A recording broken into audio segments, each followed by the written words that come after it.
Assalamualaikum warahmatullahi wabarakatuh. Yang terhormat Ibu Anggia Evitarini MPD, yang saya hormati teman-teman R7G Bimbingan dan Konseling. Puji syukur kehadirat Allah Subhanahu wa Ta'ala yang telah memberikan nikmat yang begitu luar biasa untuk kita semua, dan tidak lupa juga salawat dan salam kepada Nabi besar kita Nabi Muhammad SAW. Siang hari ini topik yang akan kelompok 7 bahas dan diskusikan yaitu tentang konseling populasi khusus mengenai penyintas COVID-19. Sebelumnya, izinkanlah saya untuk memperkenalkan anggota kelompok 7. Yang pertama, saya Mila Nurfala, kedua Ardita Liani, ketiga Khofifah Indah Ramadan, dan yang keempat Tri Apriani Edha. Pertama, saya akan menjelaskan mengenai pengertian konseling populasi khusus. Konseling populasi khusus adalah proses pemberi bantuan yang dilakukan oleh konselor kepada konseli yang mengalami suatu masalah dengan ciri-ciri yang sama dan menempati ruang yang sama pada waktu tertentu secara khusus, sehingga konseli memperoleh pemahaman yang lebih tentang dirinya, lingkungan, dan masalahnya, serta mampu memecahkan masalah yang dihadapinya dengan mampu mengarahkan potensi yang dimiliki ke arah perkembangan yang optimal dan kemudian dapat mencapai kebahagiaan dalam hidupnya.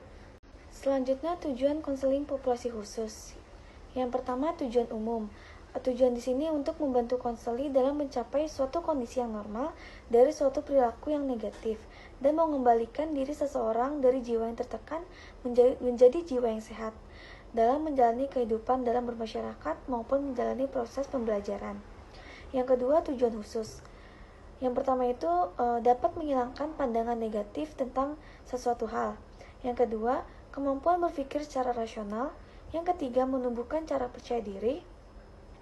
Yang keempat, membangkitkan motivasi dalam hidup untuk menjadi lebih baik. Assalamualaikum warahmatullahi wabarakatuh. Saya Ardita Liani ingin menjelaskan tentang fungsi konseling populasi khusus, pengertian penyintas dan COVID-19, dan definisi COVID-19. Yang pertama, saya akan menjelaskan tentang fungsi konseling populasi khusus. Yang pertama itu adalah fungsi pemahaman, yaitu membantu klien agar memiliki pemahaman terhadap dirinya atau potensinya dan lingkungannya, dan mampu mengembangkannya secara optimal. Lalu ada preventif, yaitu upaya konselor dalam rangka mengantisipasi terjadinya penyimpangan atau mencegah terjadinya tingkah laku yang tidak diharapkan. Lalu ada pengembangan, yaitu upaya konselor untuk menciptakan lingkungan yang kondusif dan memfasilitasi perkembangan klien.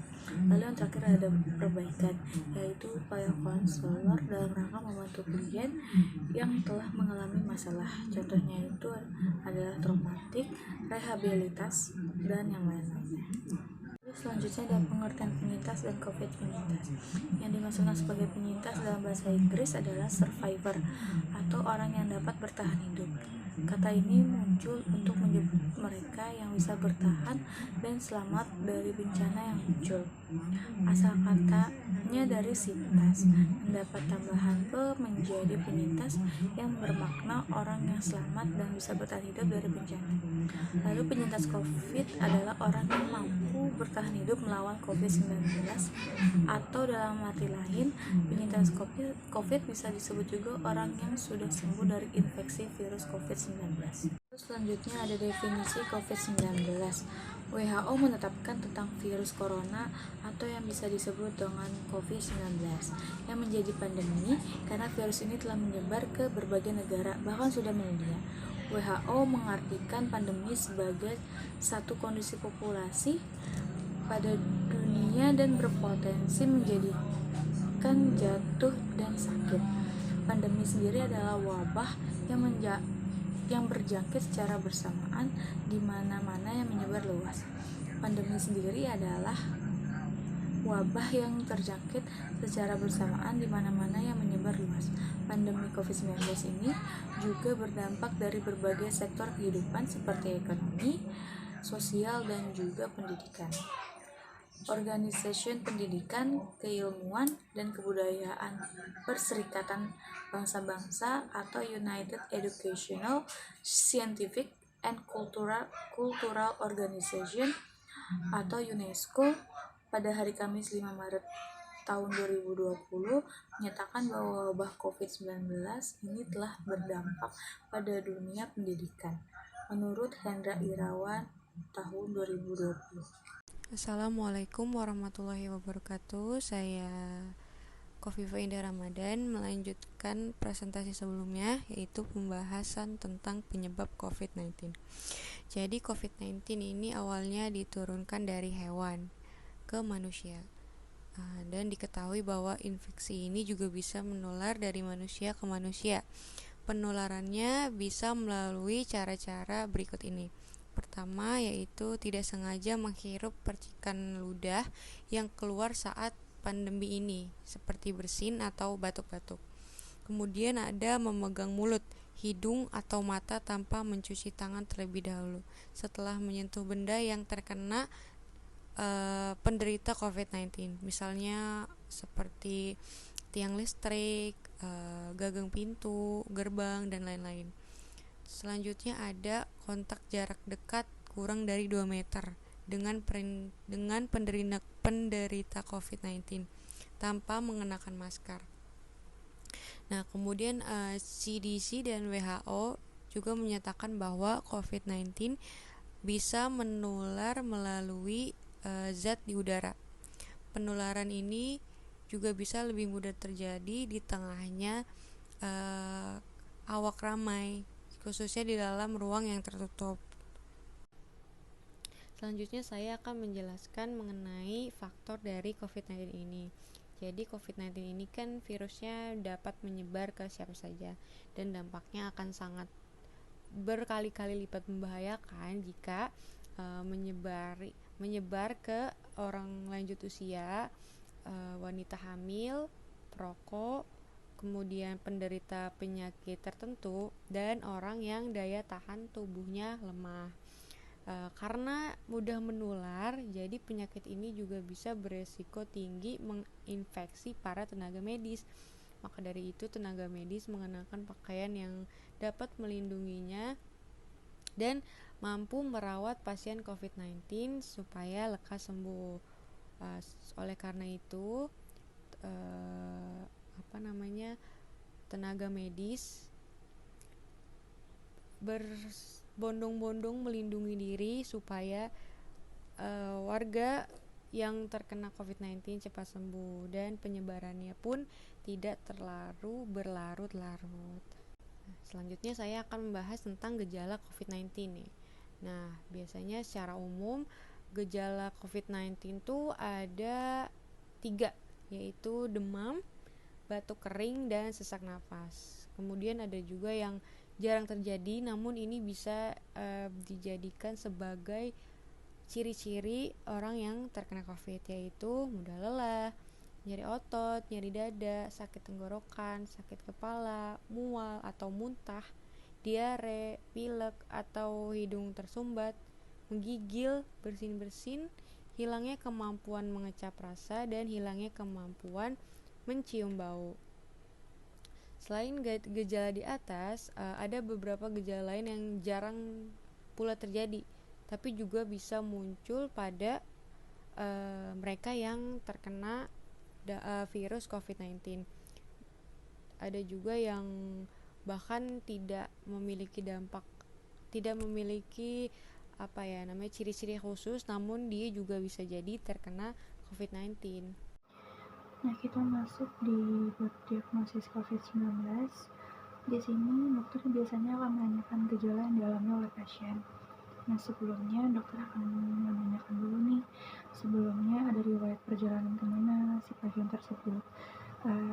Juga apakah sebelumnya ada kontak erat dengan pasien yang terindikasi COVID-19. Setelah itu baru dokter akan melakukan pemeriksaan lebih lanjut. Dengan cara biasanya yang pertama itu ada rapid test. Rapid test itu untuk mendeteksi antigen, yaitu protein yang ada di bagian terluar virus. Yang kedua ada tes PCR atau swab test. Nah, ini biasanya untuk mendeteksi virus corona di dalam lapisan hidung. Yang ketiga ada CT scan atau ronsen dada. Nah, di sini itu untuk mendeteksi infiltrat atau cairan di paru-paru. Ada juga tes darah untuk memeriksa kadar sel darah putih dan C-reaktif protein. Yang terakhir itu adalah analisis gas darah. Di sini untuk memeriksa kadar oksigen dan karbon dioksida di dalam darah. Nah, di sini ada beberapa tips pengobatan COVID-19. Selain kita isolasi mandiri di rumah, ada juga beberapa hal yang harus kita perhatikan.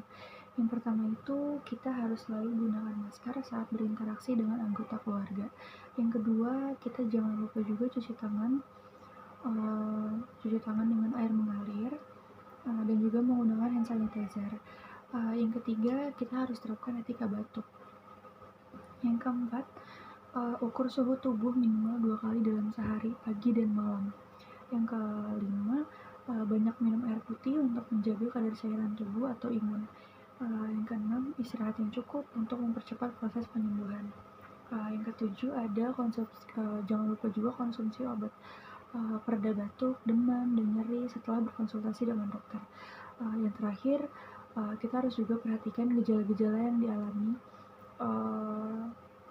dialami, dan jika keadaannya memburuk, kita segera hubungi dokter. Kita masuk ke bab pengobatan COVID-19. Sebenarnya kalau kita mengalami gejala yang ringan, kita cukup dengan melakukan isolasi mandiri di rumah. Dan ada juga beberapa hal yang harus diperhatikan. Selain kita harus isolasi mandiri di rumah selama 2 minggu, kita juga tidak boleh berinteraksi dengan orang lain. Yang kedua, kita harus selalu menggunakan masker jika mau keluar rumah atau pada saat berinteraksi dengan anggota keluarga. Yang ketiga, kita harus menerapkan etika batuk. Yang keempat, kita juga harus cuci tangan menggunakan sabun dengan air mengalir dan juga menggunakan hand sanitizer. Yang kelima,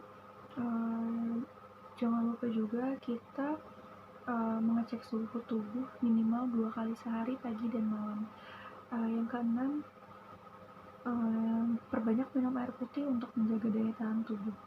Yang ketujuh, kita juga harus mengkonsumsi obat pereda batuk, demam, dan juga nyeri.